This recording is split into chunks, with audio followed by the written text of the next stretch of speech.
Soy profesora de la Facultad de Psicología y vicedecana de Prácticas de la Universidad de Valencia y dirijo desde hace muchos años una línea de investigación de alcohol menores y universitarios, por tanto menores y mayores. Me pidieron la gente de la FAD, bueno, primero agradecerles el que me hayan invitado a daros este taller. Me pidieron que os presentase algunos de los resultados que tenemos de la investigación sobre temas de botellón y de menores y que tratase de ser lo más crítica posible. Bueno, la investigación que nosotros realizamos, vais a ver algunas, tanto de la investigación que finalizamos en 2008 como la que finalizamos ahora en 2011, que os voy a ir contando, para que veáis, bueno, los resultados que hemos ido obteniendo en las 3 capitales de provincia, que nos permiten hablar ya de los jóvenes como un único grupo, porque están haciendo la misma práctica en todos los lugares, y es la primera vez que hemos podido evaluar a nivel estadístico lo que está ocurriendo en distintos sitios y poder decir que efectivamente, como no hay diferencias significativas entre ellos, la práctica que se está realizando es la misma, y además tanto en adolescentes como en universitarios. Y hemos comparado el patrón de consumo que tienen y los determinantes cognitivos para ver qué se puede hacer al respecto. Todo eso es lo que vamos a ir viendo. Como en un principio, esta mañana me han asustado y me han dicho que en el taller éramos 100 personas, hombre, pues un taller de 100 personas es un poco difícil, pero bueno, si tenemos suerte y no se llena mucho, vamos a ver si a mitad de la exposición podemos hacer unos grupos y sacar algunas conclusiones también, para no solamente ser yo la que os aporte muchas ideas, sino enriquecer también con todo lo que vosotros podáis ir aportando.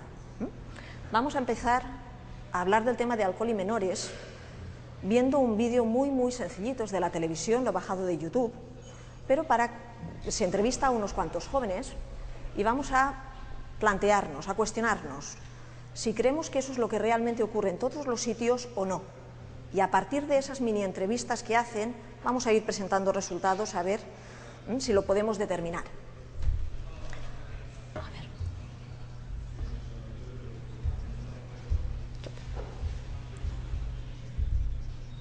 Es cortito. A la que los menores empiezan a beber. Seguro que lo habéis visto algunos.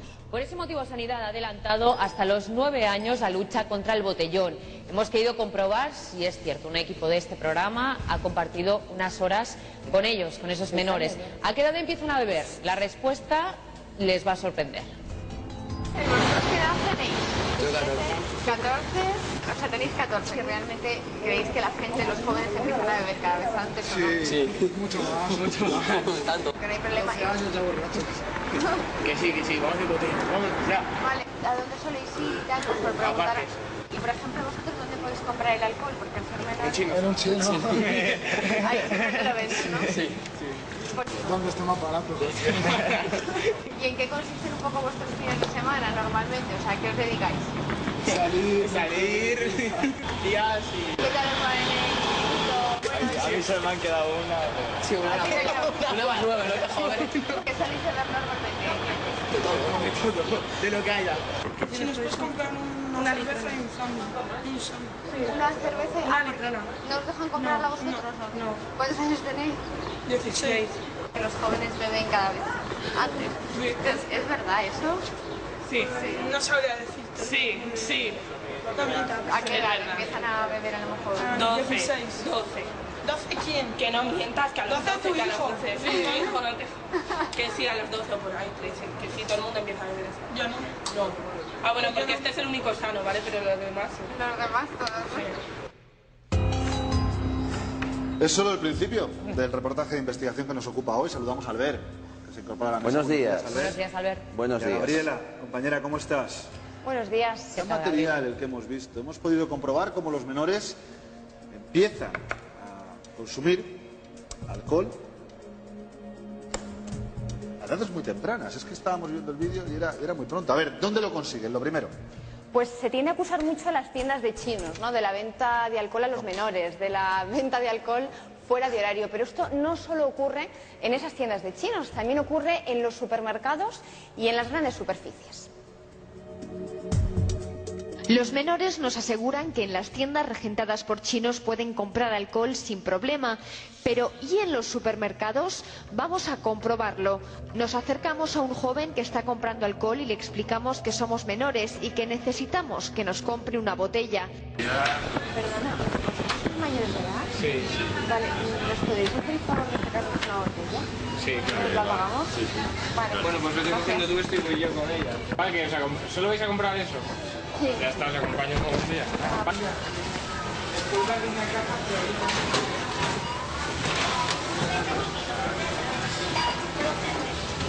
El personal de la caja está presente en todo momento y es consciente de lo que está ocurriendo, pero hace la vista gorda. Ya no. Vale, muchísimas gracias. Así de fácil, pero ni siquiera hay que llegar a esto. En otro conocido supermercado vemos como una menor compra una botella de alcohol. Parece que no le han puesto ninguna traba. Se acaba de venderle una botella de alcohol a una menor que ha venido por aquí con una botella de vodka y una botella de limón. Y era menor de edad. ¿Hace un momento? Sí. ¿No pide usted el DNI cuando normalmente? No me he dado cuenta. Ya me estoy acordando, una que llevó 2 cosas solas. Sí. Y ha pasado por aquí. Vamos, de eso ya me estoy acordando que ha pasado. Entonces, vamos, pensé que ustedes tenían eso controlado. Ya. Pero claro, no me doy cuenta que antes de eso ha pasado otro, han pasado 2 o 3. No le he dado cuenta. Vale. Es impresionante porque estos chicos, estos menores, compran alcohol sin ningún problema en ese supermercado, no se les solicita el DNI, Albert. Pero no en ese, en cualquiera. Bueno, cualquiera, exacto, en bueno, en muchísimos sitios. O sea, a ver, llevamos denunciando esto, ¿cuánto hace? 10, 15 años, 20 años, cámaras ocultas, demostramos que se vende alcohol a menor.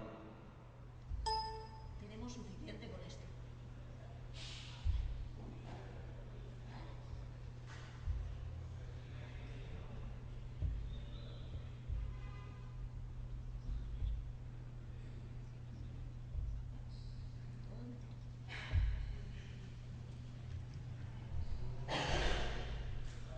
¿Qué os parece? ¿Lo han exagerado o es verdad lo que tenemos delante? Vamos a ver cómo. Yo hace mucho tiempo que estoy presentando resultados de este tipo. Al principio me alarmaba. Ahora ya he llegado a verlo como algo bastante normal. No quiere decir que todos estén consumiendo, ni mucho menos, pero en estos momentos hablar de alcohol y menores implica hablar de 2 cosas, fundamentalmente. Consumo de alcohol general y, dentro de ese consumo de alcohol, consumo intensivo de alcohol, el famoso binge drinking, que en España lo denominamos consumo intensivo de alcohol y que vamos a definir. Y en un segundo momento, dentro de ese consumo intensivo de alcohol implica hablar de otra cosa, botellón, y ver si ese botellón fomenta o no fomenta ese consumo intensivo. Porque esto que nos están advirtiendo desde hace años en Europa, que ha aparecido un nuevo patrón de consumo, nosotros también lo tenemos. Y no estamos hablando ya de gente que está consumiendo a partir de los 13 y pico años, no. Tenemos que, si queremos realmente hacer medidas preventivas, saber exactamente la edad en la que se están iniciando, los motivos y empezar a planificar ya medidas preventivas ajustadas a esa realidad. Así que vamos a ver exactamente qué es lo que encontramos.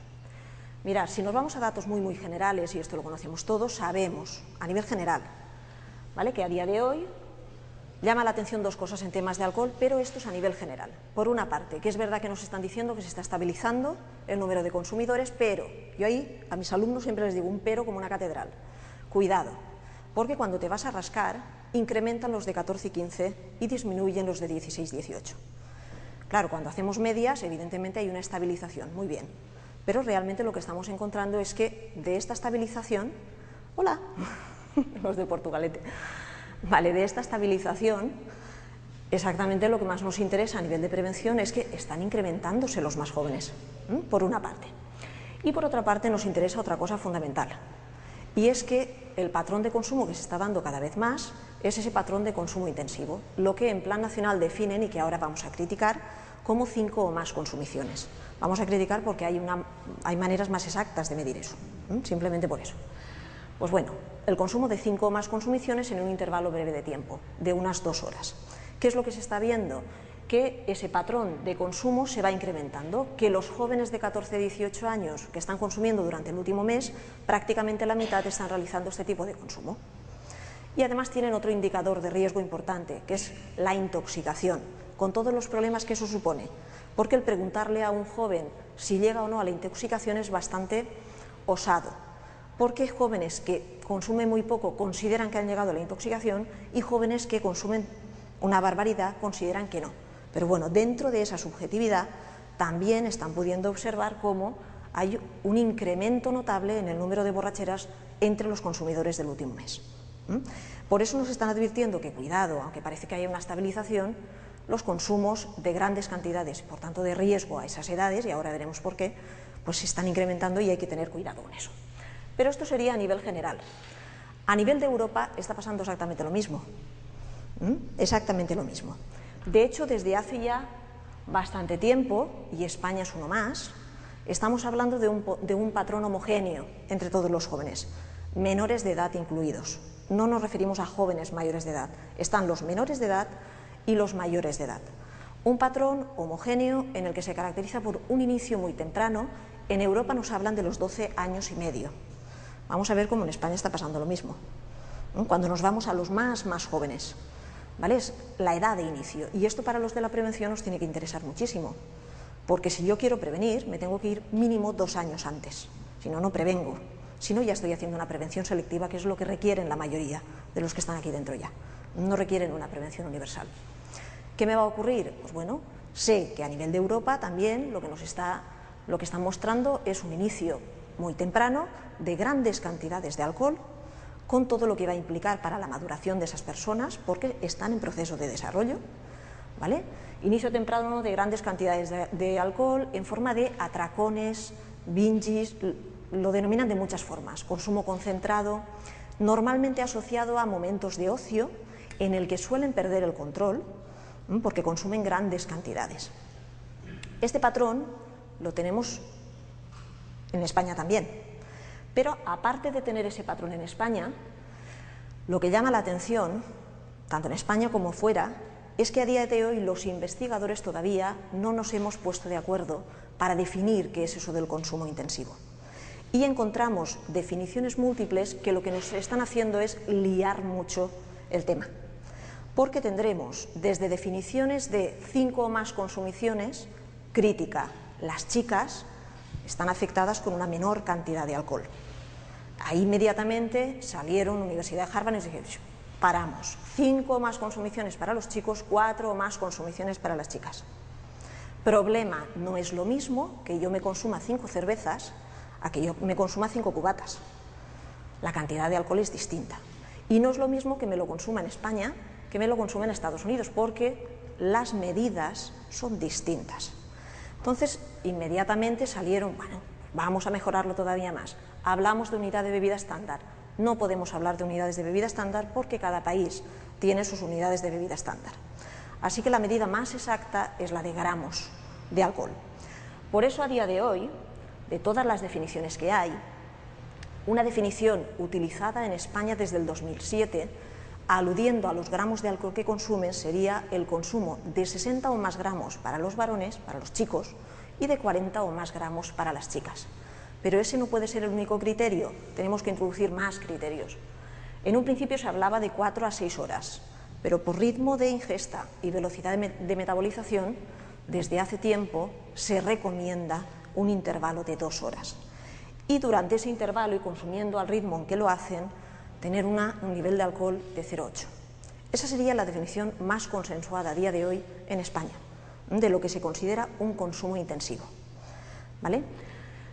Vamos a ver qué es lo que consumen, porque igual nos pensamos que tenemos el problema de si están en el 60 o el 61 y nos llevamos una sorpresa. Yo me la llevé. En España tenemos un problema adicional con ese consumo intensivo. Y es que lo están asociando los jóvenes a un fenómeno, a una práctica muy habitual, que es la del botellón. En ese botellón, en un principio, cuando se empezó a estudiar el tema, y hasta el día de hoy, lo que nos ha llamado la atención, a pesar de lo que vamos a ver, lo que más ha llamado la atención de ese botellón, con las denominaciones que tenga, me da igual, lo que más llama siempre la atención es el impacto socioambiental. Y yo, que soy sufridora en primera persona, porque yo en Valencia vivo al lado de la universidad, y los jueves no hay Dios que los aguante, porque hacen el botellón debajo de mi balcón, casi, ¿vale? Pues es verdad que ese impacto socioambiental es real, está ahí, es verdad. De ese impacto socioambiental nos ha llamado la atención y se ha tratado de dar respuesta a distintos aspectos. Al ruido que se genera, es verdad, con todos los inconvenientes que tiene, a la inutilización de espacios públicos al día siguiente. Suelen realizar estas prácticas o bien en zonas de universidad abiertas o bien en parques. Al día siguiente es bastante difícil que los menores puedan utilizar esos parques, porque están llenos de cristales. Aparte de esto, destaca sobre todo la suciedad, la insalubridad, vómitos, orines, está todo hecho polvo, está perdido. Llama la atención también muchísimo la degradación del paisaje. Yo aquí he puesto lo de las botellas por los árboles, pero las papeleras, todo lo que es el mobiliario de la ciudad queda bastante deteriorado y queda también, y es bastante molesto, vivir en zonas en las que la presencia policial es continua, las peleas son continuas y simplemente estás al día siguiente sorteando obstáculos para poder salir de tu casa. Y eso es verdad, está ahí todo. Ante todo esto, ¿qué se ha tratado de hacer por parte de la Administración? Dar respuesta, ¿cómo? Incrementando servicios de limpieza, mayor dotación policial, en algunos sitios, no en todos, ordenanzas municipales. Todo esto ha sido una respuesta directa a ese botellón. Pero la realidad, a día de hoy, es que el botellón continúa presente y cada vez más presente. Eso lo que nos tiene que estar indicando es que nos falla algo.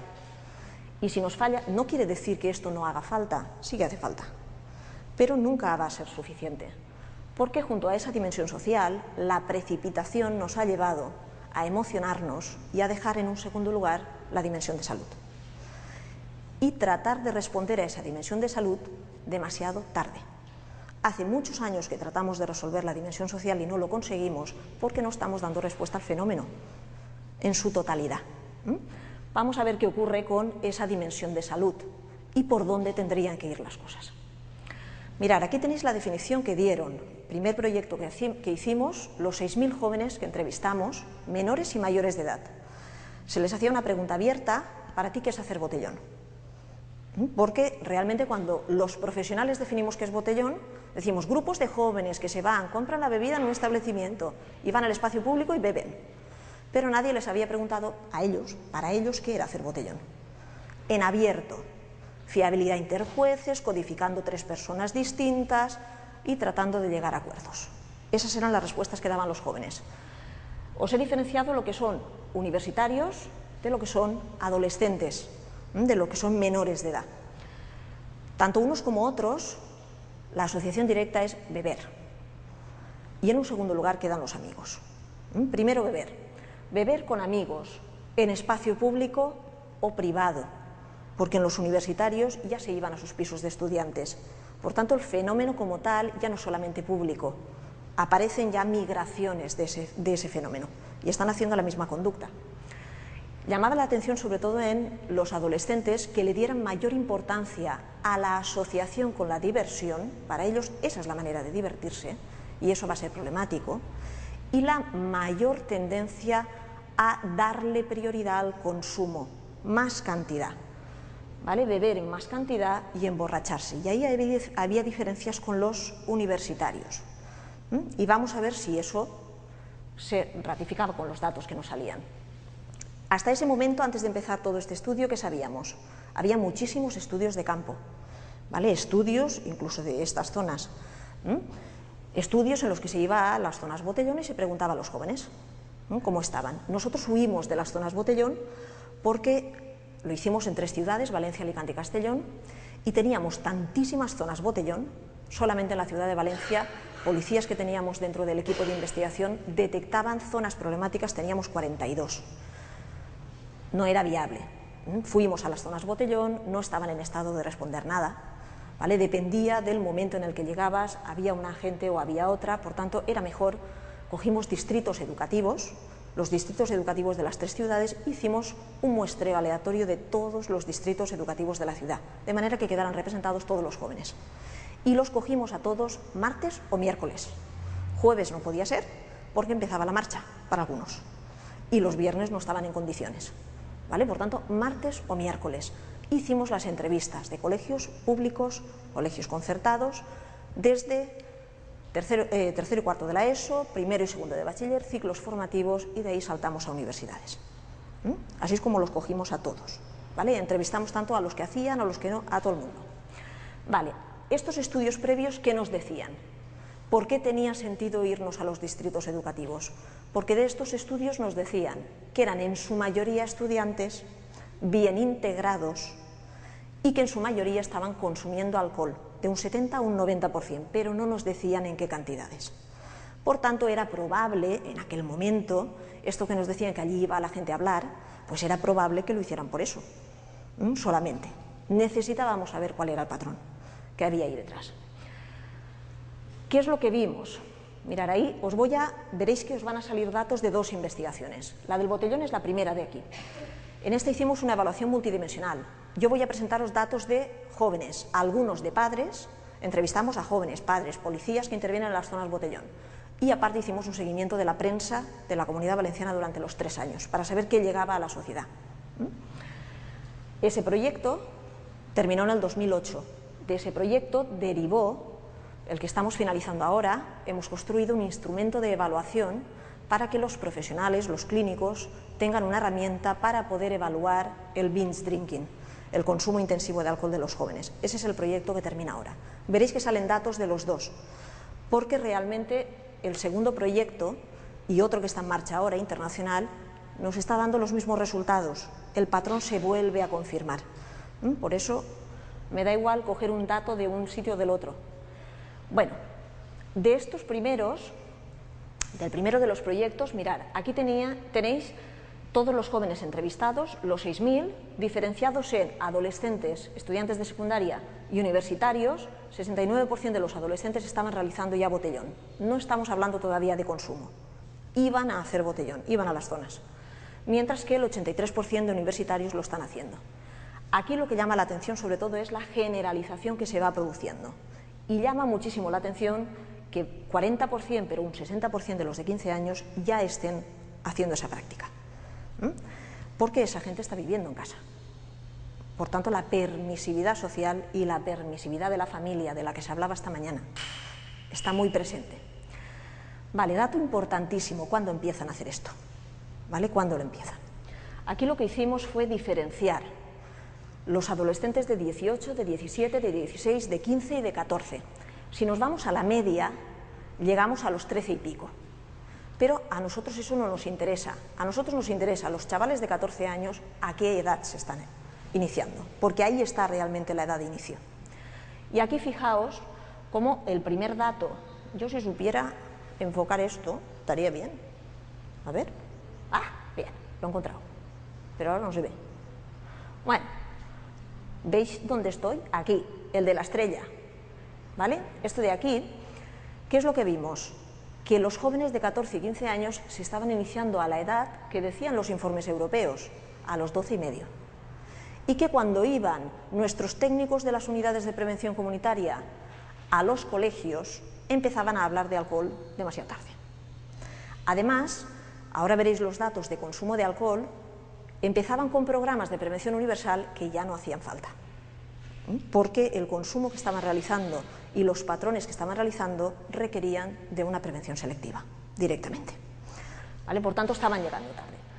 ¿Qué nos está diciendo esto? Pues que en cuanto a consumo de alcohol había un descenso importante de la edad de inicio, pero también de botellón, de tal manera que prácticamente empezaban a consumir alcohol en 12 y medio y la práctica del botellón era muy pareja. La mayoría de esos jóvenes, los más jovencitos, estaban iniciándose en el consumo de alcohol dentro del botellón, que era algo que ya nos temíamos. ¿Qué más observábamos? Esto que nos decían, ¿van más chicos que chicas? No, van por igual. Van por igual los chicos y las chicas. De todos los entrevistados, alrededor de un 70 y pico % de chicos y 70 y pico % de chicas estaban realizando esa práctica. Y además, fijaos que están en las 3 ciudades, por tanto nos da igual. Y cuando nos íbamos a ver, dato importante, la cantidad de consumo en función de ese consumo intensivo, los 60 y los 40 gramos, Lo que nos salía a nivel general, que era chicos consumidores de más de 60 gramos, fijaos, de adolescentes y de universitarios, eran la mayoría, y las chicas también, en su nivel, más de 40 gramos. Por tanto, empezábamos ya a indagar que botellón y consumo intensivo de alcohol sí que iban de la mano, estaban relacionados. Para que no os asustéis, de todos los entrevistados, habíamos dicho, de los adolescentes un 69% iban al botellón. De ese 69% estaban realizando un consumo intensivo el 70 y pico. De la muestra total de adolescentes son la mitad. ¿Vale? Por tanto, no podemos decir que todos los adolescentes están haciendo un consumo intensivo. No. De los entrevistados, la mitad están haciendo un consumo intensivo. Y como es de esperar, conforme se incrementa la edad, se incrementa el número de consumidores, pues evidentemente los universitarios tienen un porcentaje mayor. De todos los entrevistados, alrededor de un 69% están realizando un consumo intensivo. Vale, esto nos salía igual en las 3 ciudades, ¿vale? Análisis estadísticos, la validez. Vale, ¿qué grupos de consumidores intensivos hemos obtenido y qué cantidades realmente están consumiendo? Mirad, aquí tenéis los 4 grupos que nos salen. ¿Qué es lo que se ve? Tenemos por un lado mujeres universitarias, mujeres adolescentes y abajo están los chicos, varones universitarios y varones adolescentes. ¿Qué es lo que vemos? Medias de consumo. Ahí está lo importante. Estos son los 4 grupos de consumidores intensivos. Estos consumidores intensivos, las chicas, acordaros dónde teníamos el límite. El límite estaba en 40 gramos o más. Las mujeres adolescentes, que son las segundas, están consumiendo de media 88 gramos. Por tanto, están doblando la cantidad de consumo. Pero fijaos qué ocurre con los varones adolescentes, ocurre lo mismo. Tanto los adolescentes como los universitarios están doblando la cantidad, cuando están realizando un consumo intensivo, están doblando la cantidad que se considera que aumenta la probabilidad de que les aparezcan consecuencias biopsicosociales importantes, que al fin y al cabo esa es la medida del consumo intensivo. ¿Vale? Eso es lo que nos están diciendo. Y además, a mí que consuman en tanta cantidad era preocupante, pero para mí era más preocupante otro aspecto. Mirad los años que van realizando esa práctica. Que los adolescentes estén tan juntos a los universitarios, lo que nos está indicando es que están consumiendo desde el principio con una mayor cantidad, que han necesitado menos años para llegar al mismo consumo que están realizando los de 20 y pico. Por tanto, los críos de 14, 15, 16 y 17 años están realizando consumos con una intensidad similar a los de 20 y algo, pero utilizando para llegar ahí muchos menos años. Y eso es otro indicador de riesgo, porque hay un patrón de consumo intensivo desde el principio, con todas las implicaciones a nivel de consecuencias que eso tiene. ¿Qué consumen? Porque aquí también tenemos cambios. Mirad, las mujeres, nosotros diferenciamos fermentados, medios, los alcoholes de 20 y algo, y destilados, los de alta graduación. ¿Qué es lo que vemos? Es verdad que la mayoría están consumiendo destilados y medios, sobre todo destilados, eso es verdad. Pero mirad qué ocurre con los fermentados, no los podemos desechar. No los podemos desechar porque no es lo prioritario, pero sí que está muy combinado. Eso significa, cuando nos vamos a ver exactamente qué están consumiendo adolescentes y universitarios, nos damos cuenta que los adolescentes consumen mucho más mezclado que los universitarios. Los universitarios son más puros, los que te dicen que están consumiendo destilados en su mayoría no cambian ese consumo. Los adolescentes son todoterreno, de lo que haya. Y eso incrementa todavía más la facilidad de consumo. Por tanto, es problemático. ¿Qué es lo que podemos concluir de aquí? Que es verdad que están consumiendo alcohol de alta graduación, pero que como combinan muchísima gente, aproximadamente un 50%, fermentados, no es un alcohol que se puede desechar.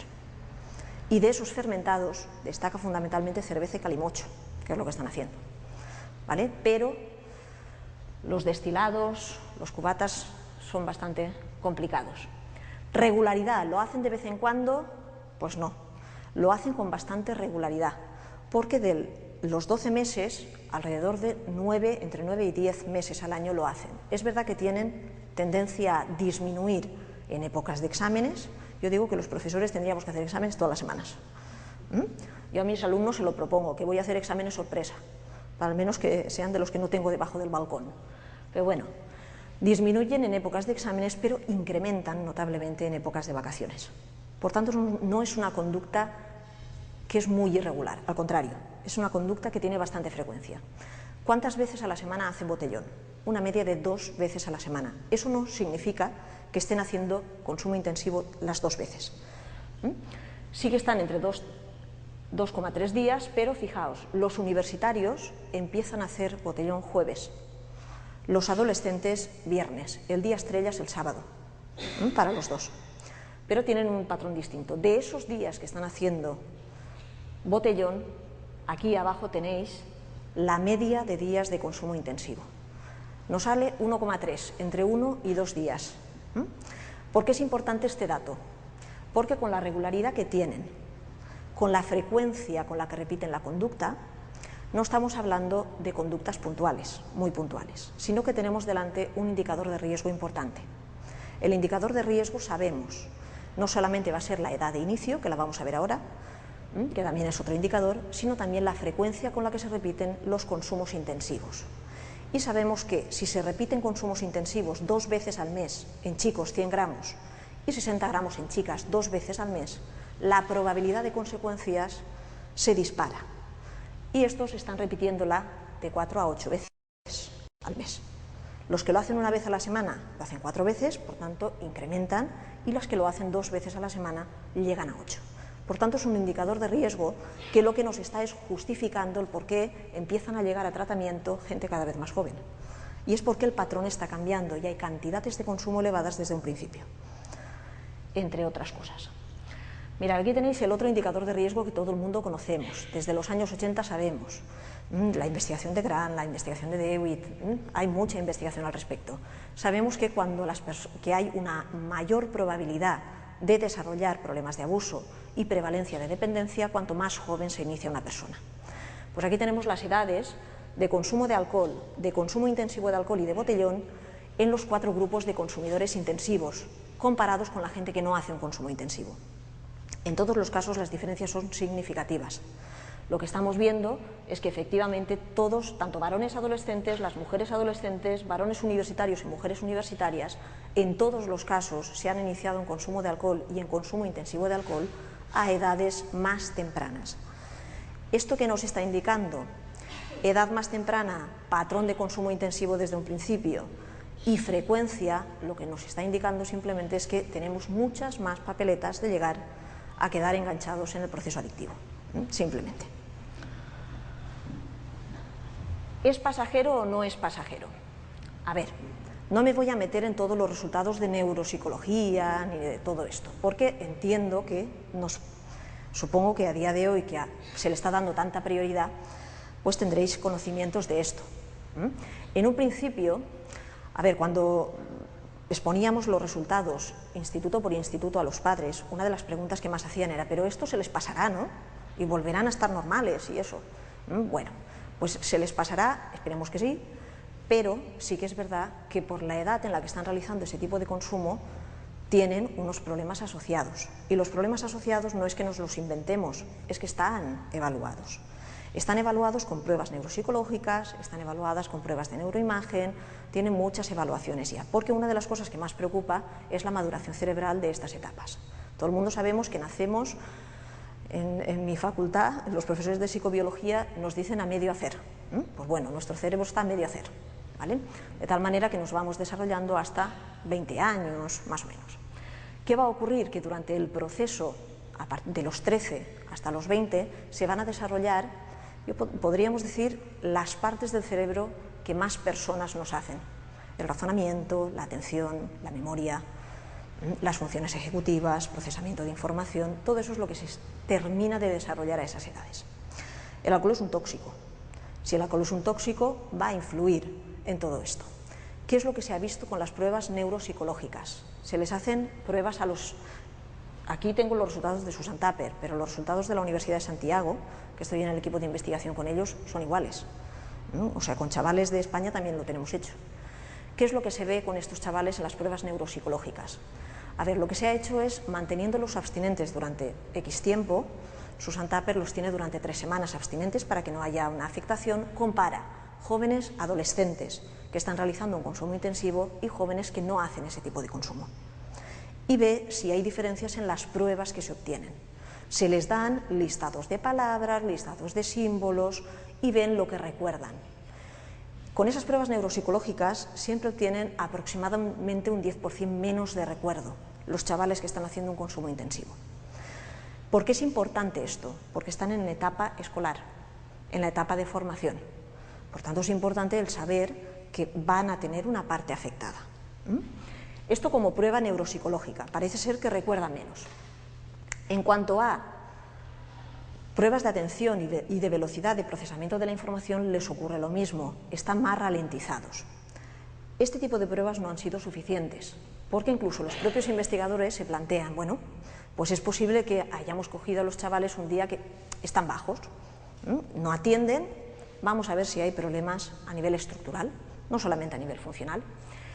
¿Y qué es lo que han visto a nivel general? Mirad, la mayor parte de la investigación lo que se ha hecho es ver si hay diferencias en tamaños, fundamentalmente, en desarrollo, en la parte de los lóbulos frontales y en la parte también del hipocampo. La parte de los lóbulos frontales va a ser fundamental para ser capaz de evaluar una situación, ser capaz de tomar la decisión correspondiente y controlar tus emociones, en líneas generales. ¿Qué es lo que se ha visto? Pues que efectivamente sí que aparecen diferencias entre consumidores intensivos y consumidores que no lo son.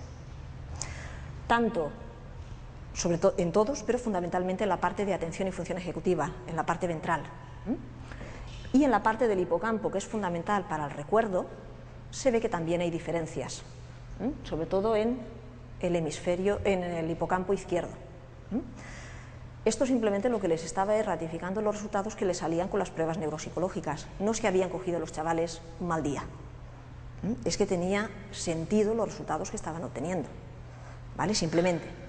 El último tipo de pruebas que se han hecho son con resonancia magnética. Esas son las que el año que viene se harán en Madrid, por primera vez con chavales de España, que las estamos ya planificando. ¿Qué es lo que han visto? Mirad, aquí tenéis comparado con resonancia magnética cómo funciona una persona cuando está realizando una tarea sencilla, ¿vale? ¿Qué ocurre? En un principio, aquí tenéis, la primera diapositiva son chavales de 15 años, el otro es un chaval de 20. Pero bueno, al principio lo que parece ser es que hay una sobrecarga del cerebro del chaval. Parece que se esfuerce más el del binge, el del consumo intensivo, que se esfuerce más y que por tanto la ejecución es bastante parecida. Pero al poco tiempo lo que se está obteniendo es que ese cerebro deja de hacer ese sobreesfuerzo y es cuando aparece la otra iluminación. Se deja de hacer el sobreesfuerzo y directamente es cuando se aprecian las grandes diferencias en ejecución. Susan Tapper tiene una investigación longitudinal que se presentaron los resultados el año pasado, porque ella vino en el 2007 a Madrid, es cuando presentó los primeros resultados que tenía, pero han hecho un longitudinal con chavales desde los 8 años. 8 años han ido siguiéndolos, algunos se han iniciado en el consumo, otros no, y han visto qué está ocurriendo. Y lo que están observando es que conforme se inician de manera más temprana, esa adaptación que tardaba un año en aparecer, desaparece y las diferencias aparecen desde el primer momento. Gente que se está iniciando a los 10 años no aparecen diferencias en ejecución a los 11, aparecen desde un primer momento. ¿Esto por qué es importante? Porque cuando nos llegan a nosotros en la universidad, nuestros queridos nenes ya tienen cierta edad.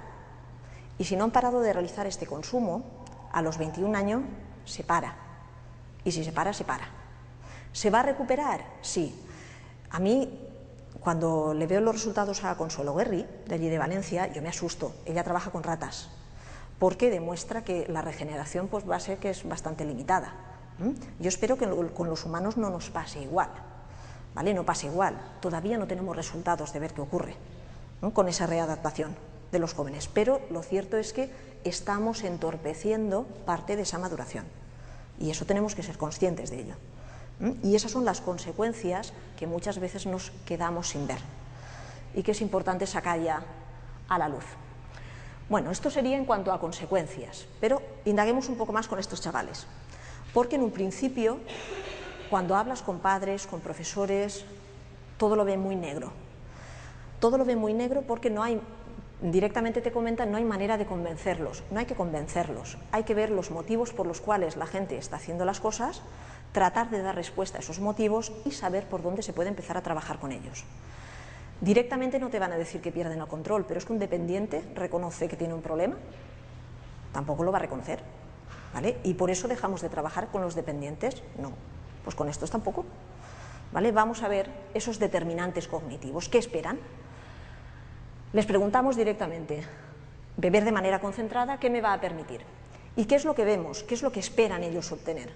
Independientemente de que lo puedan conseguir, porque evidentemente con esos niveles de consumo va a ser más que difícil conseguir esto. Pero bueno, ¿qué es lo que esperan conseguir? Mejorar sus habilidades interpersonales, ser capaz de relacionarme mejor, de hablar más, mejorar mi estado emocional, euforia, y todo ello junto con la desinhibición, ser capaz de hacer o decir cosas que de otra manera no haría. Por eso están consumiendo de manera tan intensiva. Esas son sus principales razones. Y si observamos los adolescentes de manera más acentuada, porque cuando les pongo los asteriscos significa que hay diferencias significativas entre ellos. Tanto universitarios como adolescentes, pero los universitarios un poquito más. Se acentúan siempre. Esto lo tenemos que tener en cuenta, porque luego les preguntamos por las consecuencias que estaban experimentando y vamos a ver sorpresas. Lo que esperan es conseguir esto. ¿Y qué ocurre cuando vamos a ver qué ocurre con los que están haciendo más consumo intensivo? Aquí lo que hicimos es gente que está haciendo consumo intensivo 1, 2, 3 veces, ¿vale? O la gente más discontinua. ¿Qué vemos? Que conforme se incrementa ese consumo intensivo, lo hacen más veces, más creen que van a conseguir eso.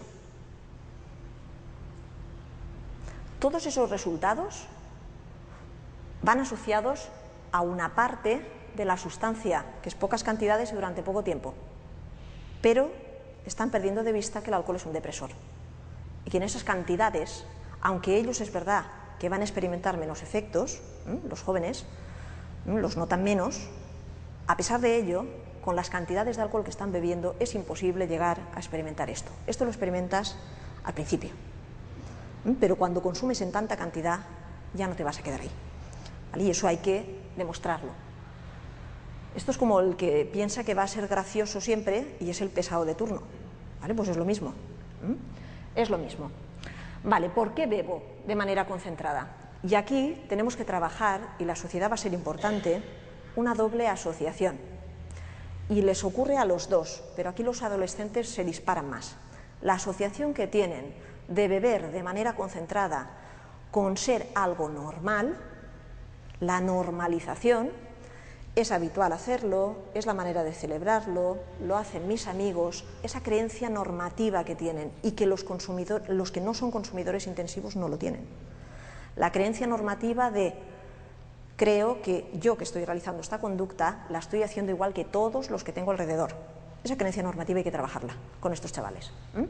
Asociación de consumo intensivo con normalización y asociación de consumo intensivo con diversión, que es el otro aspecto importante. Es divertido y me permite aguantar más la noche.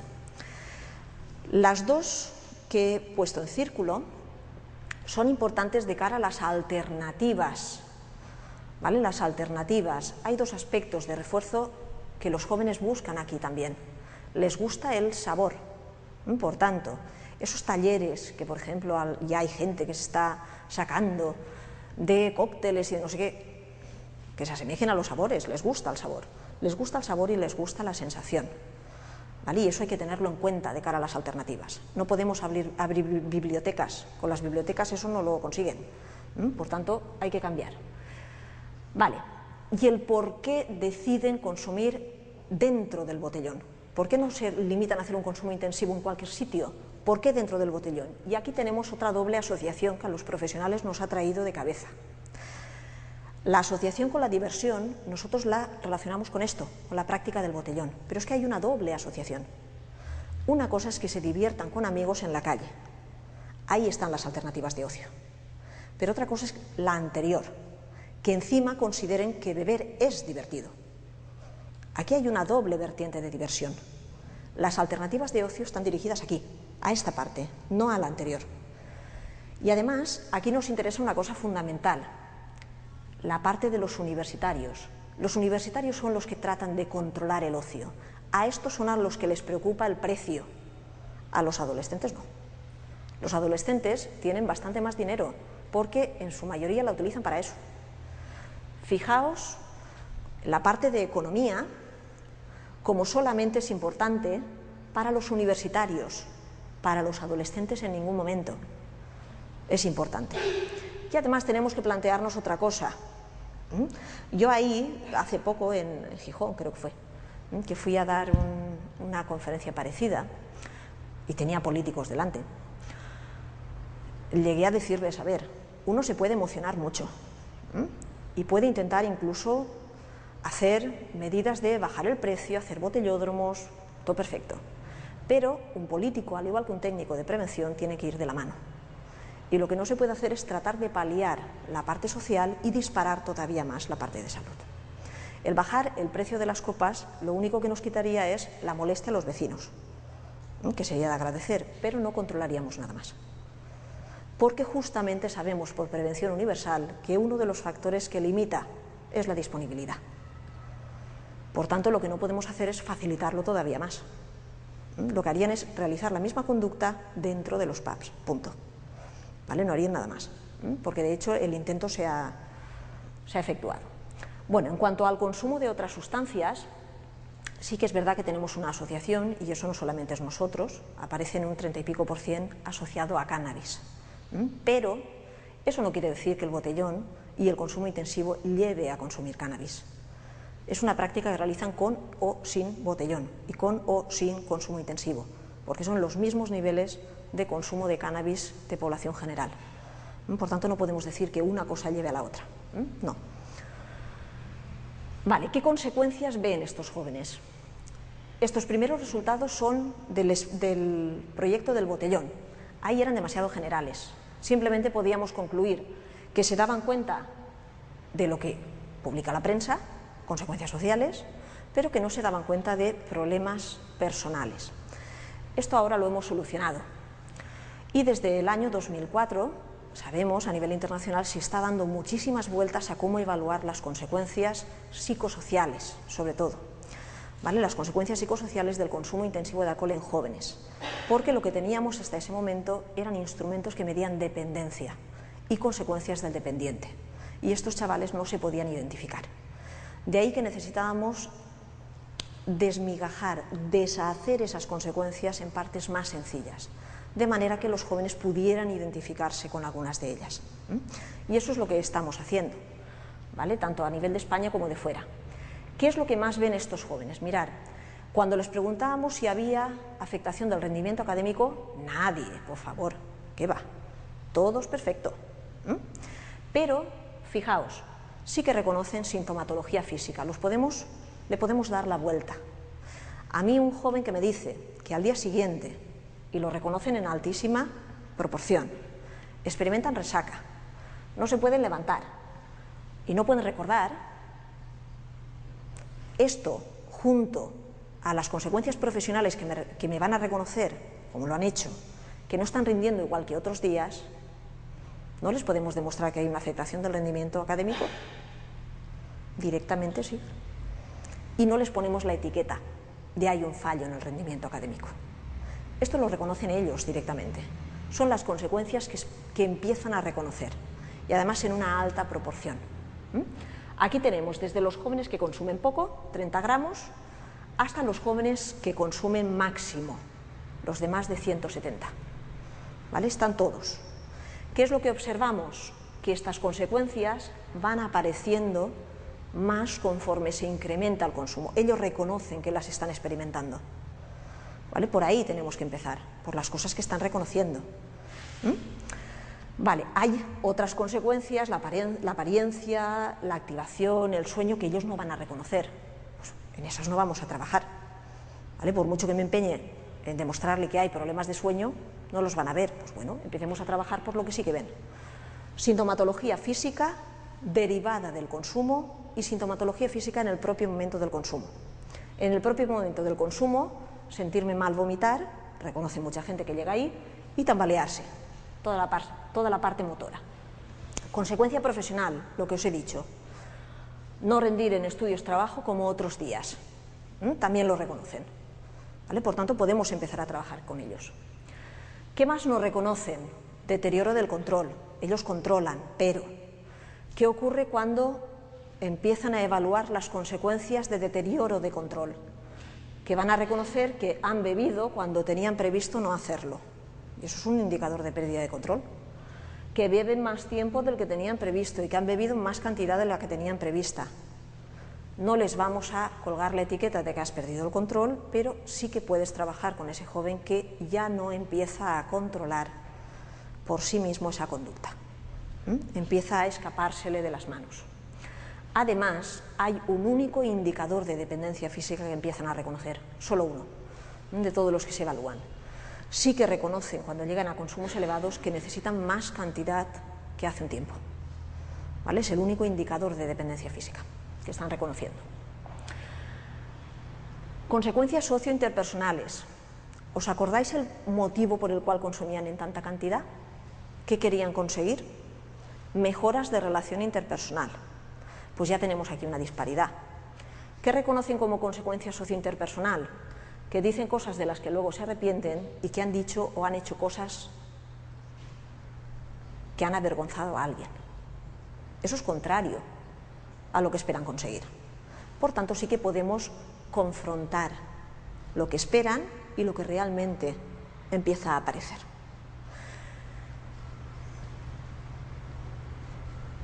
Os voy a presentar algunos datos de padres, porque estos a mí sí que me pusieron los pelos de punta. Los datos de padres no los hemos publicado porque había pocos padres, porque para llegar a entrevistar a los padres, bueno mía, fue impresionante. Hacíamos las entrevistas a las 8:00 de la noche, además a la carta, íbamos a hablar de lo que querían y que querían que habláramos de cannabis, por supuesto. De alcohol no, ¿para qué?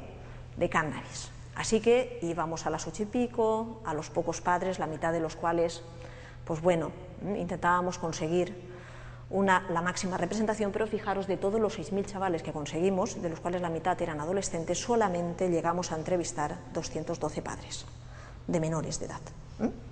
Tanto la diferencia era importante. Empezaban realizando la encuesta específica que tenían para ellos, hacíamos la charla de cannabis y terminábamos presentando los datos del colegio, de sus hijos, sin ponerles nombres. Y el gran problema de los padres era saber si su hijo era el que estaba entre esos números. Claro, a mí me preocupaba más otra cosa, y es cuando analizamos las respuestas que nos dieron esos padres. Aquí tenemos, bueno, de estos padres cuyos datos hemos presentado antes de los hijos, ¿con qué frecuencia cree que su hijo consume?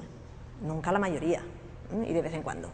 Pero los consumidores intensivos los tenemos pintados bajo.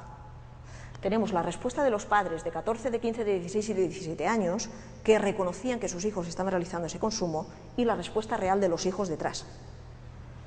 Eso a mí me preocupó, directamente, no sé a vosotros, pero a mí me preocupó, porque lo que veíamos en su mayoría eran padres de zonas universitarias que al parecer no se estaban enterando de que sus hijos estaban realizando botellón y consumo intensivo. Y eran menores de edad, de 14 a 17 años. Cuando les preguntamos a los padres por las alternativas que consideraban importantes, llamaba ampliamente la atención cómo tiraban balones fuera. Porque es verdad que hay mayor implicación de los padres, la parte verde, pero en su mayoría eran todo alternativas que dependían de agentes externos, o de administración, o del colegio, de quien fuera.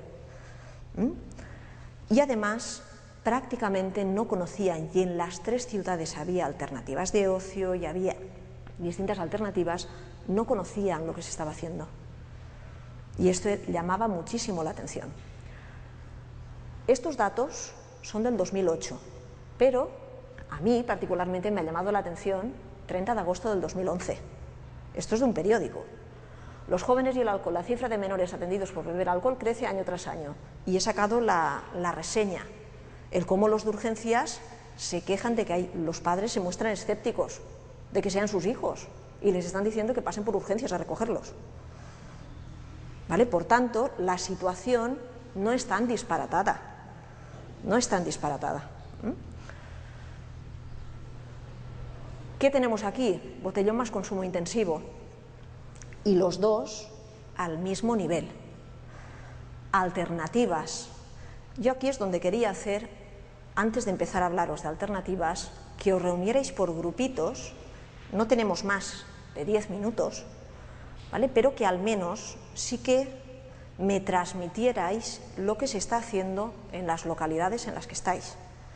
Porque las alternativas tienen que ser múltiples y a muy diversos niveles.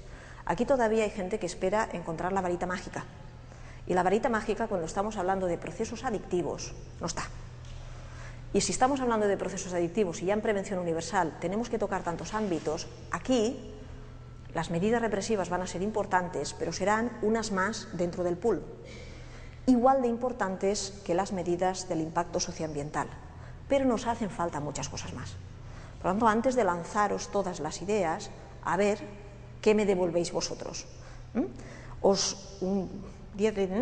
A menos 20, ¿vale? Menos 20, casi menos cuarto, recogemos ideas y montamos todas las alternativas, ¿vale? Y os voy contando a día de hoy qué es lo que se puede ir haciendo y qué es lo que no se puede ir haciendo todavía.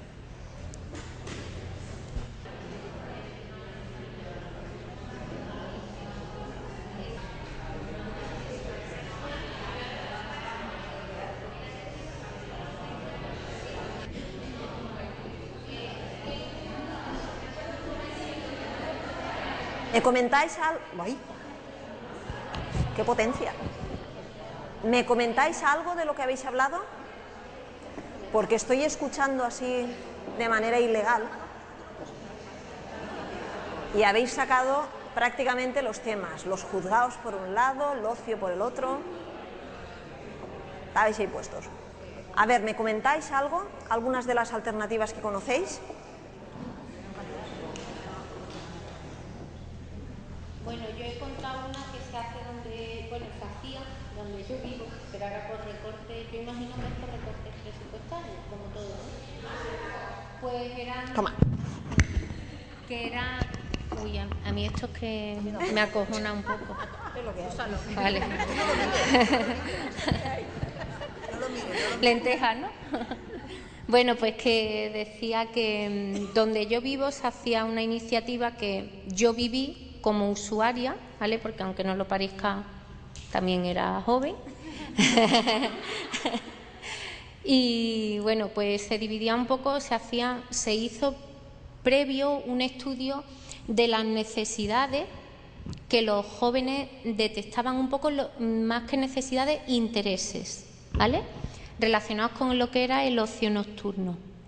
Entonces se plantearon, en función de esas demandas que los propios jóvenes hacían, se plantearon actividades en lo que era el horario de ocio nocturno. Y estaban enfocadas, pues se agrupaban diferentes talleres y se hacían, pues, dependiendo en diferentes franjas de edades, pues adolescentes, jóvenes, ¿no? Un poco así a grosso modo, y temáticas muy diferentes. Y ahí colaboraba, pues, la concejalía, pues, de juventud, deporte, bienestar social, todo era aunar esfuerzos, ¿no? Que es lo que se ha estado hablando esta mañana y que todos sabemos, ¿no? Para optimizar al final. Y un poco, pues, eso era la iniciativa que se llevaba. A mí me ha preguntado la compañera, los resultados que tuvo, yo no lo sé. Yo, como beneficiaria, me parecieron buenos. Pero no puedo contar más nada. El problema del ocio siempre es el mismo, la evaluación. La evaluación.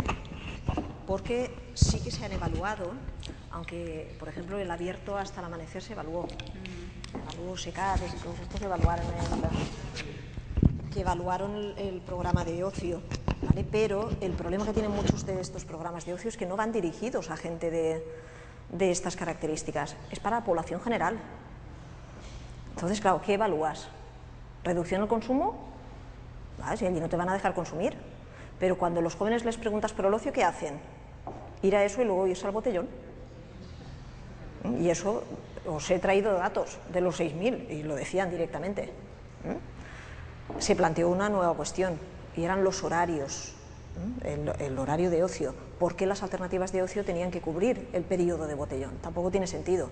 ¿Por qué ahora la gente sale a partir de las 12 y no sale por la tarde?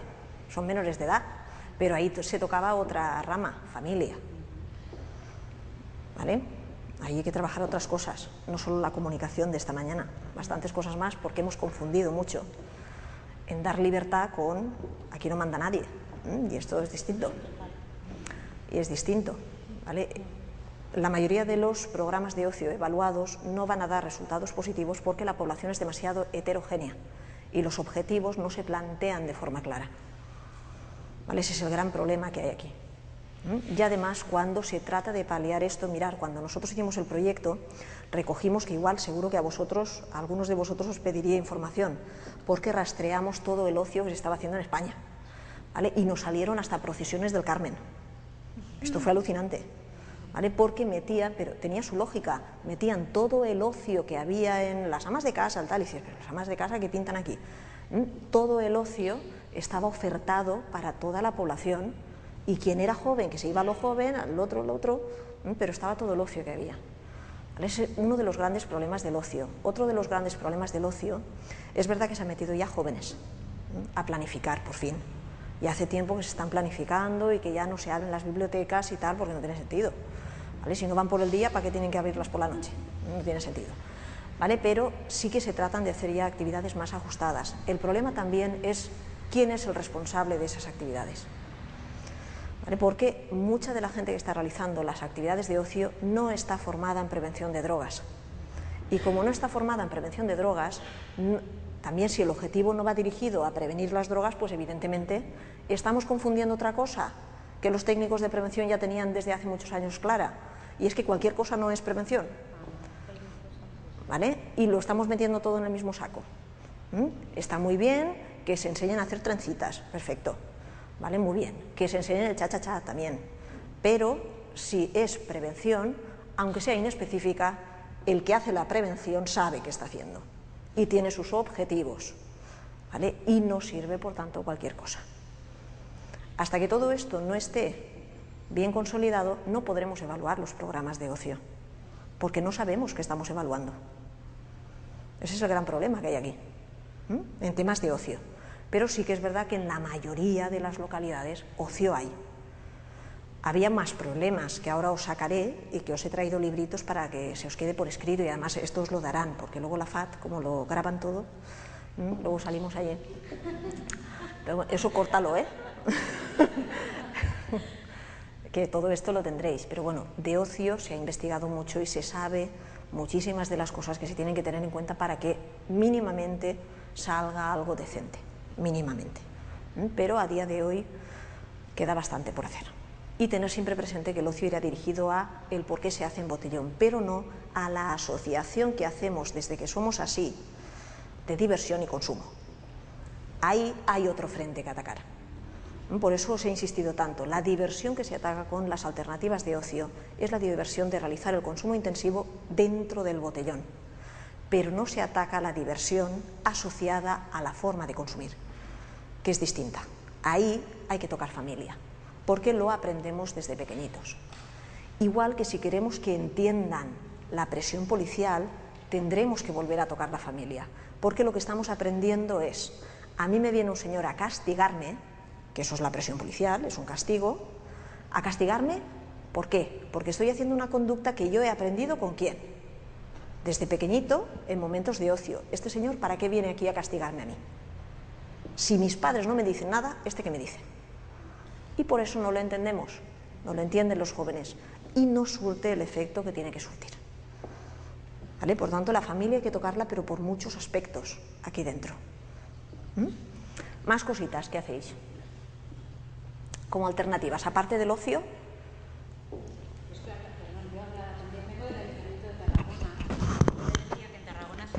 Que se llevan a cabo actividades de ocio alternativo que se llamaban, ¿no?, para jóvenes, pero como tú bien decías, el ocio alternativo per se no es preventivo, sino se elabora con esos objetivos, ¿no? Nosotros desde el equipo de prevención trabajamos también desde las escuelas en programas en educación primaria, secundaria, con una plataforma también dedicada al ocio nocturno en el que están implicados desde la Guardia Urbana, algunos propietarios de locales, los servicios de urgencia, porque vemos que o se da una respuesta integral y compleja, este fenómeno que es complejo, o si no, es un tema que bueno, no tenemos botellón como fenómeno en Cataluña, como tal, no existe, no genera conflicto social, pero sí que tenemos, evidentemente vemos el cambio de patrón de consumo, los atracones del fin de semana, en esto evidentemente estamos como todo el mundo. Y sí que es un problema y nos cuesta mucho, pues eso, que se entienda que es un problema porque es una droga legal, que es verdad que la policía puede sancionar, la Guardia Urbana, la policía local, pero los padres tienen esa reacción que explicabas de que, bueno, todos nos hemos emborrachado, y es un trabajo pues costoso porque tienes que tocar todos esos elementos si quieres abordar el problema globalmente. Y ahí estamos. ¿Alguien más? Bueno, voy a haceros una integración de alternativas, teniendo muy presente que nos vamos a quedar cortos seguro, ¿vale? Porque conforme uno va pensando en alternativas se van añadiendo más cosas. Mirad, yo como veis soy muy peliculera, a mí esto del PowerPoint me gusta. Como docente monto ahí casas, que no veáis. Bueno, ¿qué he intentado poneros ahí? La integración de las distintas alternativas. Queremos dar respuesta a un fenómeno, que es el consumo intensivo. Y, además del consumo intensivo, a la práctica del botellón. ¿Qué es lo que he puesto en la base? Lo que más desarrollado está. No lo mejor, pero lo que más desarrollado está. Las medidas de la Administración. Y medidas de la Administración tenemos de dos tipos. Las que tratan de limitar el consumo de alcohol, dejar que no accedan al consumo de alcohol, y esa hace años que las tenemos. El control de venta hace años que lo tenemos. ¿Qué pasaba en el vídeo del principio? ¿Ahí quién se salta la ley? ¿Los jóvenes? Pues ya tendremos que tocar otro palo, la sociedad. La sociedad. Porque somos los mayores los que estamos facilitando el consumo. Porque aquí, en la primera parte de ese vídeo, se lo piden a un joven. Pero yo sí que lo he visto. Estar en unos grandes almacenes comprando y ser un mayor el que está pasando la botella, ¿eh? Y lo pasan. Mal por la parte de que lo vemos y callamos, y mal por la parte de que lo vende sabiendo lo que está vendiendo. ¿Vale? Y se pasa. Ahí no es el joven el que está fallando, es la sociedad. Porque control de venta hace años que está. Muchos años. El regular la publicidad también. Hace años que lo tenemos. El no publicitar alcohol de más de 20 grados. Pero yo no sé cómo estarán en el resto, pero en Valencia tenemos algunas novelas de estas del terreno, que digo yo, que se pasan la vida en el bar.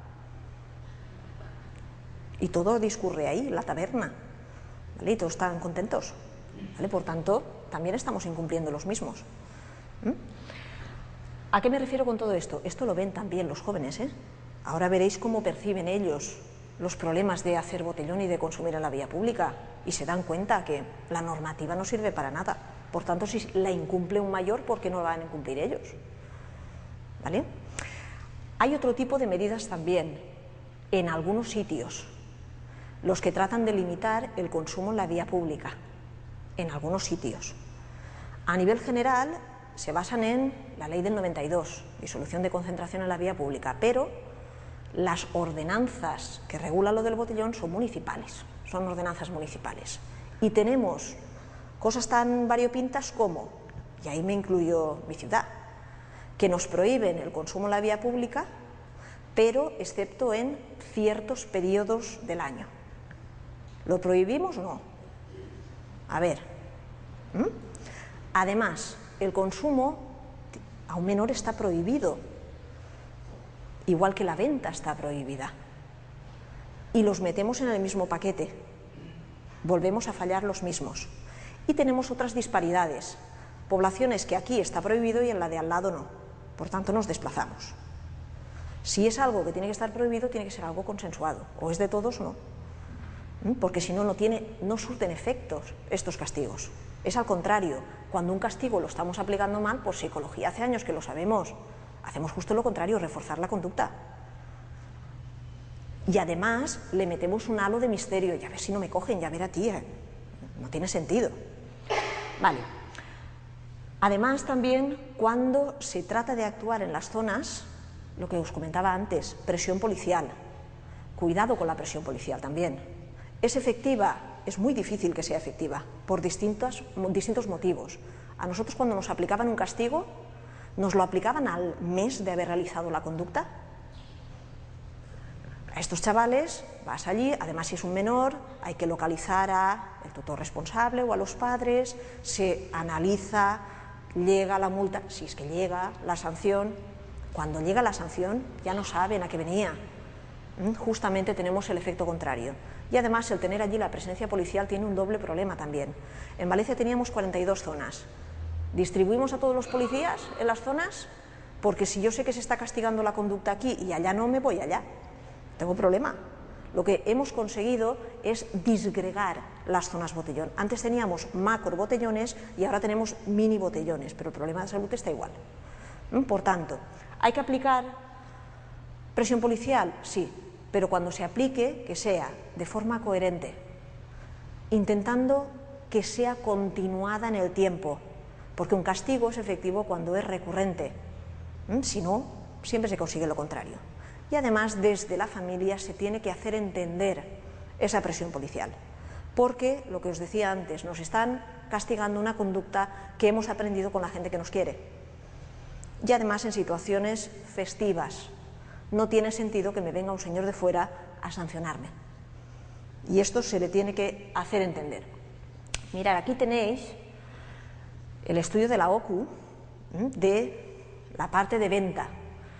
Los de consumo lo que hicieron fue un experimento en el que cogieron menores de edad y los metieron en distintos establecimientos, tienen tiendas 24 horas, supermercados, establecimientos de comida rápida, tiendas bazar, bares o cafeterías, y el menor iba a solicitar cerveza y a solicitar whisky, y lo que querían era ver si le facilitaban la bebida o no, y si le pedían el DNI o no. ¿Qué es lo que vieron? Que tanto en cerveza como en whisky, mirar las poblaciones, Valencia, Barcelona, Granada, Bilbao, Valladolid y Madrid. Valencia la primera, nosotros destacamos por todo. ¿Qué pasaba? Pues que en la mayoría de las ciudades ni se le pedía el DNI ni nada, se le facilitaba tanto la cerveza como el whisky. ¿Esto a qué hace alusión? A que fallamos los mayores, a que tenemos normativa. Realizamos un seminario de consumo intensivo de alcohol en Valencia hace 2 años, que lo organicé yo, para Sociedroga Alcohol, y vino una juez, y aquella señora decía, somos el país que más legislación tiene y que más la incumplimos. Pues esto es la muestra de eso. Legislación la tenemos, la incumplimos. ¿Es importante todas estas medidas represivas? Sí. ¿Qué es lo que tenemos que hacer? Mejorarlas, intentar que funcionen al máximo. ¿Van a ser suficientes? No. Ya tendremos que sumar lo que hacíamos para impacto socioambiental más medidas represivas que tenemos que mejorar. Pero necesitamos más cosas. Los chavales que ven, ahí tenéis las respuestas de los chavales. Mirad qué poca importancia le daban a la presión policial. Nada de nada. A no vendernos alcohol, tampoco. A que nadie les consiga, tampoco. Ellos se dan cuenta de que los mayores lo incumplen. Por tanto, esto o cambia o encima esa represión no va a servir de nada, porque no les llega. Vale, esto es otra de los periódicos que vi de cómo los mayores incumplimos la ley. Era unas fiestas light, las discotecas light, que cerraron en Madrid porque ya no eran light, dentro eran con. Pero en principio se publicitaban como discotecas light. Vuelven a ser los mayores los que incumplen la legislación.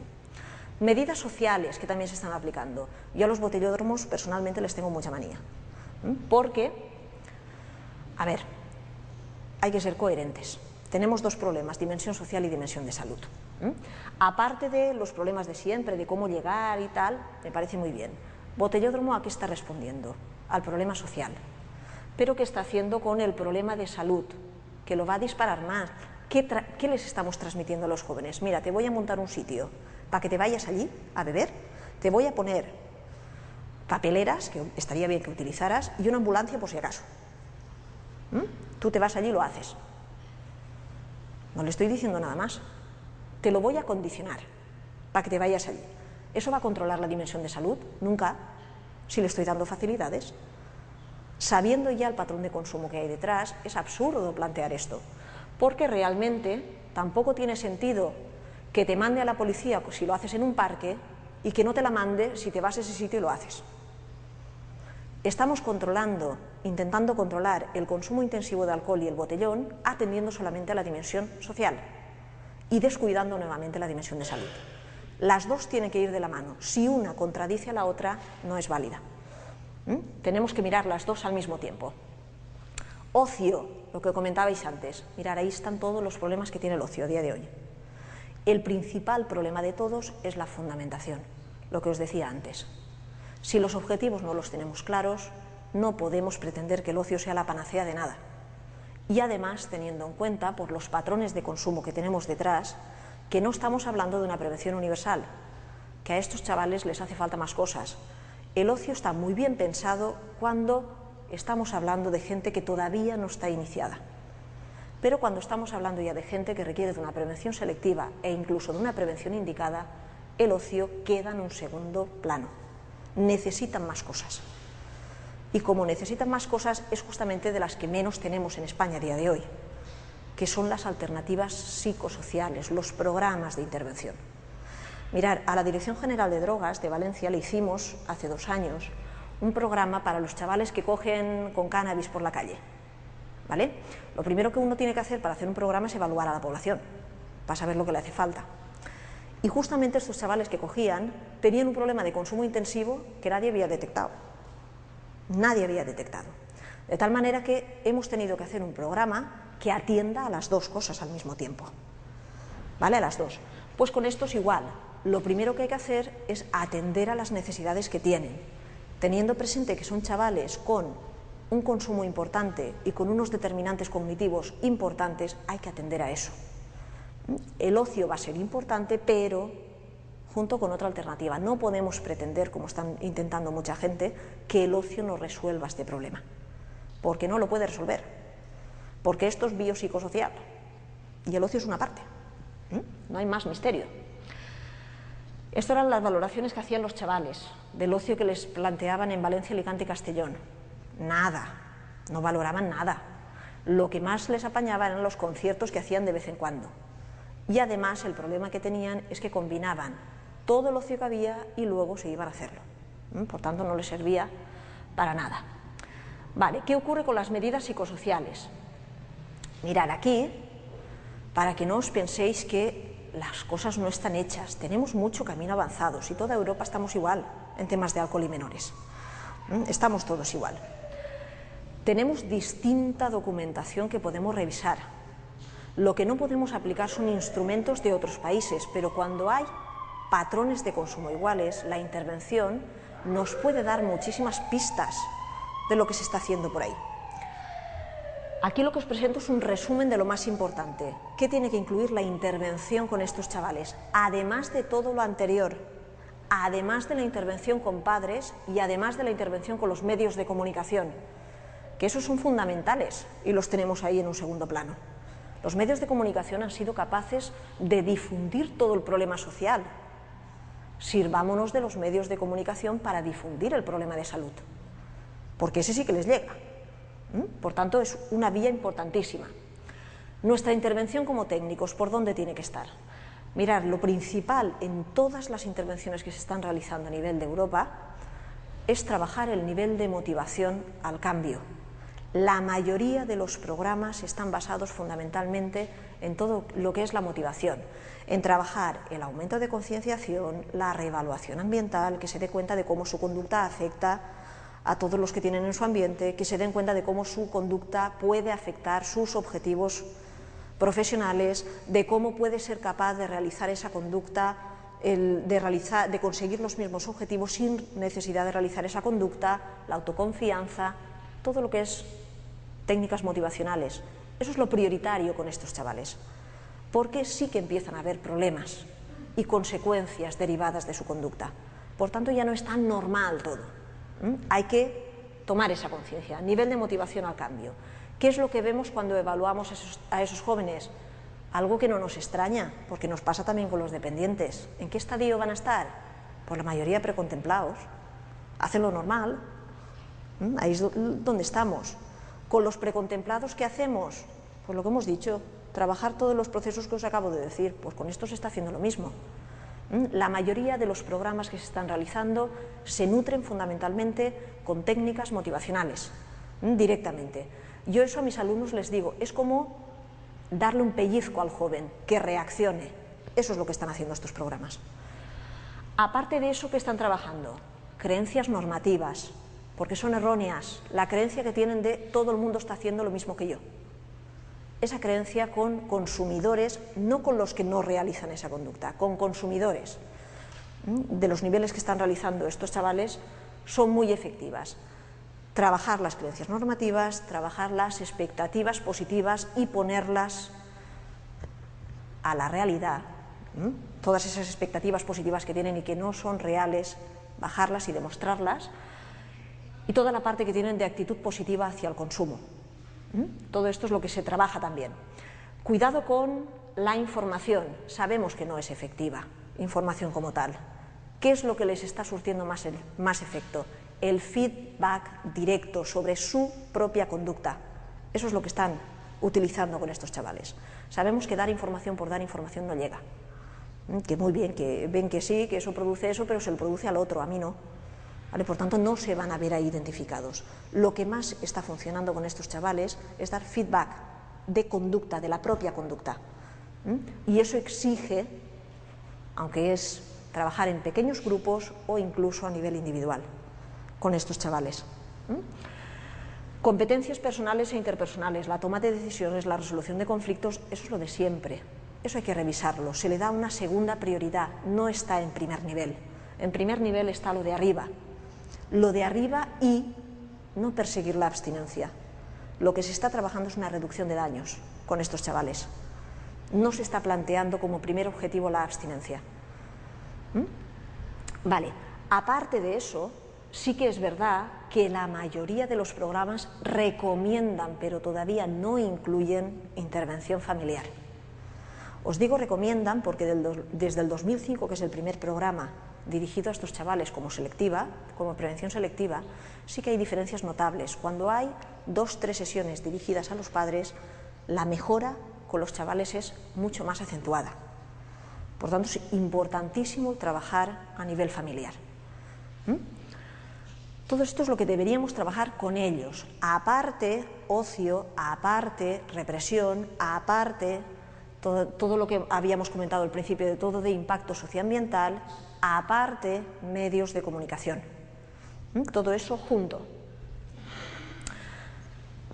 Os hago un compendio de todo. A ver, botellón y CIA, para nosotros CIA es consumo intensivo de alcohol.